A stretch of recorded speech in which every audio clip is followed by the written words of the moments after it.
वेदास एक संस्कृत में से लिया हुआ वर्ड है। वेदास को हम तोड़ के देखें तो विद का मतलब होता है जानना और वेदास का मतलब होता है ज्ञान। संस्कृत में कहे तो ज्ञान, नॉलेज, मतलब वेदास जो है वो ज्ञान है। पूरे ब्रह्मांड का नॉलेज अगर आप कहीं पे भी पा सकते हो तो वो वेदास में है। चाहे आप इकोनॉमिक्स ले लो, मैथमेटिक्स ले लो, जीके ले लो, सोशियोलॉजी ले लो, स्पिरिचुअलिटी ले लो, कुछ भी ले लो, वेदास सिर्फ स्पिरिचुअल बातें नहीं करता है। वेदास में हर एक बातें हैं जो आप पूरे ब्रह्मांड में ढूंढना चाहते हो। चलिए तो आज हम शुरू करते हैं इंट्रोडक्शन टू वेदास।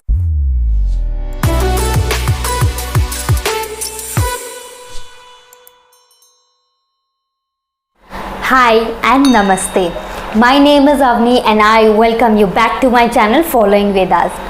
मैं ये इंट्रोडक्शन जो इंग्लिश में देती हूँ वो इसलिए देती हूँ ताकि मैं जो यूथ को वेदों के और जोड़ना चाहती हूँ वो जोड़ सकूँ, और मैं अपने आप के बारे में भी कोई गलत इन्फॉर्मेशन नहीं देना चाहती कि मैं सिर्फ़ और सिर्फ हिंदी में बोलती हूँ। वेदास जो है वो हर एक लैंग्वेज को, हर एक अटायर को, सबको अप्रिशिएट करता है, लेकिन वेदास जो है वो ये समझाने की ट्राई करता है कि आप साइंस को समझिए, वेदास को समझिए। अगर आप सनातन धर्म की रिस्पेक्ट करते हैं तो आपको ये भी अवश्य पता होना चाहिए कि चाहे कोई भी इंसान हो जिसका भाव दिल से, मन से सच्चाई होनी चाहिए। अगर मेरे अंदर अच्छा कर्म और उसके साथ साथ सच्चे कर्म के लिए कर रही हूँ तो चाहे मैं जीन्स टॉप में भी क्यों ना करूँ, इंग्लिश में भी क्यों ना बोलूँ, उससे कुछ मैटर नहीं करता। मैटर करता है तो सिर्फ और सिर्फ मेरी भावना। मैं ये नहीं कह रही कि मैं ये निष्काम कर्म कर रही हूँ, इसमें से मुझे एक्सपेक्टेशंस कुछ भी नहीं है, ऐसा बिल्कुल नहीं है। अभी मैं जो कर्म कर रही हूँ वो मैं बेशक सकाम कर्म कर रही हूँ, लेकिन मैं जल्द ये भी ट्राई कर रही हूँ कि मैं इसको निष्काम कर्म तक लेके जाऊं। इसलिए आप प्लीज़ और प्लीज़ इंग्लिश में बोले या कोई भी अटायर पहने उससे जज ना करें, लेकिन उसकी जो भाव है, उसकी जो भावना है, उसको मद्दे रखते हुए आप उसकी चैनल को आगे बढ़ाएं। आज मैंने इस वीडियो में एक हिडन क्वेश्चन छोड़ा है। इस वीडियो के दौरान में कहीं पे भी एक छोटा सा क्वेश्चन आएगा, उस क्वेश्चन का आंसर मैं नेक्स्ट वीडियो में दूंगी, लेकिन वो क्वेश्चन का आंसर आपको मुझे कमेंट सेक्शन में देना है। जो कोई भी मुझे उस क्वेश्चन का आंसर दे पाएगा, चाहे वो 90% भी क्लोज क्यों ना हो, उसे एक गिफ्ट वाउचर फॉलोइंग वेदास की तरफ से ज़रूर मिलेगा। अब हम जब भी मार्केट जाते हैं और कोई भी प्रोडक्ट बाई करते हैं तो उसके साथ हमें मिलता है यूज़र मैनुअल, ताकि हम उस प्रोडक्ट को अच्छी तरह से समझ पाए और उसके बाद हम उस प्रोडक्ट को यूज़ कर पाए। अब आप सोचिए कि परमात्मा ने पूरा ब्रह्मांड बनाया है और अगर हमें उस ब्रह्मांड का यूज़र मैनुअल नहीं दिया होता तो क्या हम किसी भी वस्तु को अच्छे से अच्छा उपयोग कर पाते? क्या हम जीवन जी पाते? पॉसिबल ही नहीं है। इसलिए परमात्मा ने वेदास बनाए। सच्चा धर्म करे, सच्चा कर्म करे और उसके हिसाब से आपको फल मिलेगा। अब बात करते हैं वेदास किसने बनाए। वेदास एक इकलौता ऐसा है जिनको परमात्मा ने खुद बनाया है। ये हम किस बेसिस पे कह सकते हैं? और उसका आंसर ये है कि वेदास में जो नॉलेज दिया गया है वो परमात्मा के अलावा कोई और दे ही नहीं सकता। जो इन्फॉर्मेशन आज जो साइंटिस्ट रिसर्च करके हमें बता रही है, जो हमारी टेक्स्ट में है, 5000 साल पहले ये सारी चीज़ें हमारे ऋषि मुनियों ने ढूंढ ली थी with the help of Vedas. तो ये सारी चीज़ें जो शायद हमें किसी भी कारणवश पता नहीं चलती, समझ में नहीं आ सकती थी, वो आज हमें समझ में आ रही है बिकॉज ऑफ वेदास।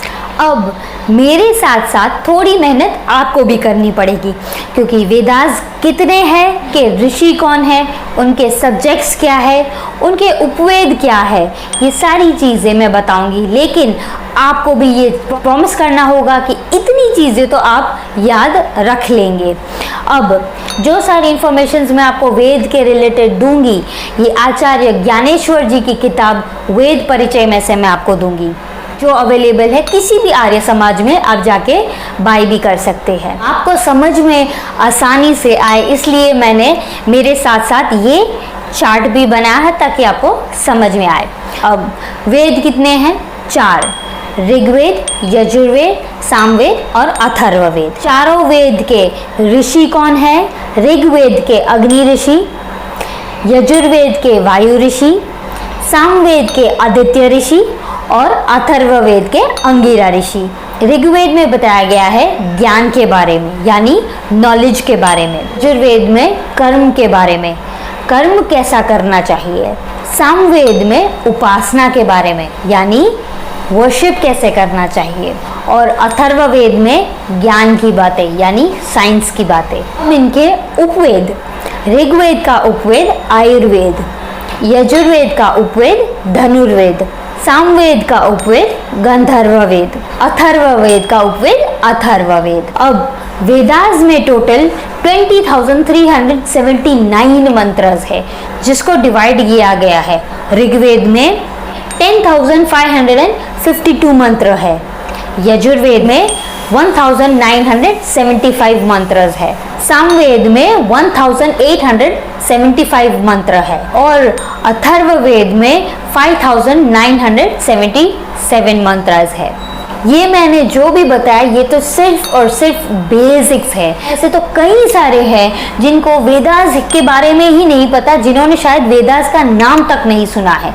तो आज हम ये जान ले वेदास क्या है, 4 वेद कौन से हैं, वेदों के ऋषि कौन है, उन वेदों के सब्जेक्ट्स कौन कौन से हैं और वही वेदों के उपवेद कौन से हैं और उनके मंत्र कितने हैं।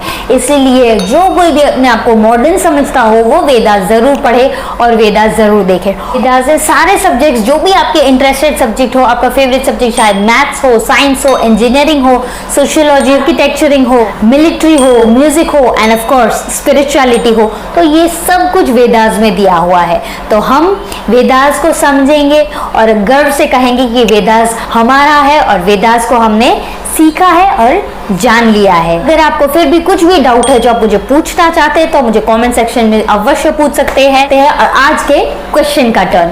आज का क्वेश्चन मेरा ये है कि मेरे भाई को बेटा हुआ है, लेकिन मेरा भाई का बेटा लंदन में रात को 1 बजे बॉर्न हुआ है 14 अप्रैल को। तो मैं आपसे ये पूछना चाहती हूँ कि उनका राशिफल होगा वो आप कैसे कैलकुलेट करोगे और उनका राशि क्या आएगा। तो मुझे कमेंट सेक्शन में जाके आप जरूर बताएं, मैं इसका आंसर मैं आपको नेक्स्ट वीडियो में दूंगी।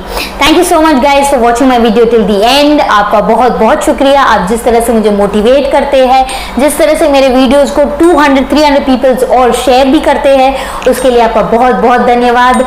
प्लीज मुझे ऐसे ही सपोर्ट करते रहे ताकि मैं आज की यूथ को समझा सकूं और वापस से वेदास की ओर लेके जा सकूं बहुत ही इंटरेस्टिंग वे में। Do like, share and subscribe to my channel. Thank you so much. जय हिंद, जय भारत।